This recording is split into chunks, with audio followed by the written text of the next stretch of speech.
Hello আসসালামু আলাইকুম everyone, চলে এলাম নতুন একটা ভিডিও নিয়ে। আজকের রেসিপি ঈদ স্পেশাল দুধ সেমাই।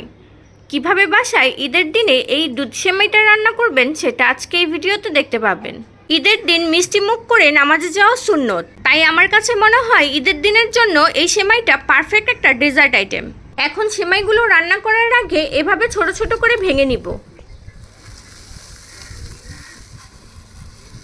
দেখুন সেমাইগুলো ছোট ছোট করে ভেঙে নিয়েছি। চলুন তাহলে রান্নায় চলে যাই। এখন প্যানে দিয়ে দেব 1 চা চামচ পরিমাণ ঘি, দিয়ে দিব সবগুলো সেমাই। এখন সেমাইগুলো হালকা করে ভেজে নিব। চুলার তাপটা মিডিয়াম টু লোতে রেখে সেমাইগুলো হালকা করে ভেজে নিচ্ছি।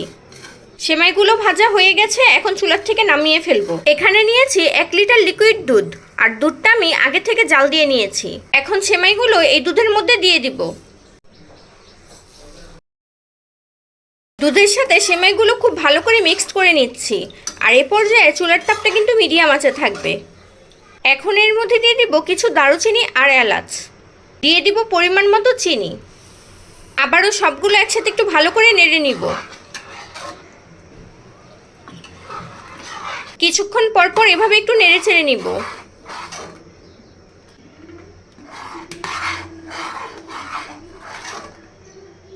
এই পর্যায়ে দিয়ে দিব হাফ কাপ পরিমাণ কনডেন্স মিল্ক। কনডেন্স মিল্কটা দেওয়ার পর কিন্তু দুধটা অনেকটা ঘন হয়ে এসেছে। এভাবে আরও 1 মিনিট জাল দিয়ে নামিয়ে পরিবেশন করে নিব। এই তো নামিয়ে পরিবেশন করে নিয়েছি। এখন সেমাইয়ের উপরে দিয়ে দিব কিছু বাদাম কুচি,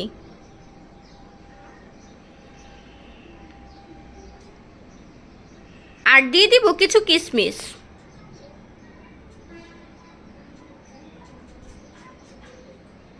এই তো খুব সহজে তৈরি করে ফেললাম ঈদ স্পেশাল দুধ সেমাই। আপনাদের যদি আমার এই ভিডিওটা ভালো লেগে থাকে এভাবে বাসায় একবার হলেও ট্রাই করবেন। আমার ভিডিওতে একটা লাইক কমেন্ট শেয়ার করে আমার পাশে থাকবেন। আর আমার চ্যানেলে যদি নতুন হয়ে থাকেন আমার চ্যানেলটি কিন্তু সাবস্ক্রাইব করতে ভুলবেন না। এই ভিডিওটা দেখার জন্য আপনাদেরকে জানাচ্ছি অসংখ্য ধন্যবাদ। আল্লাহ হাফেজ।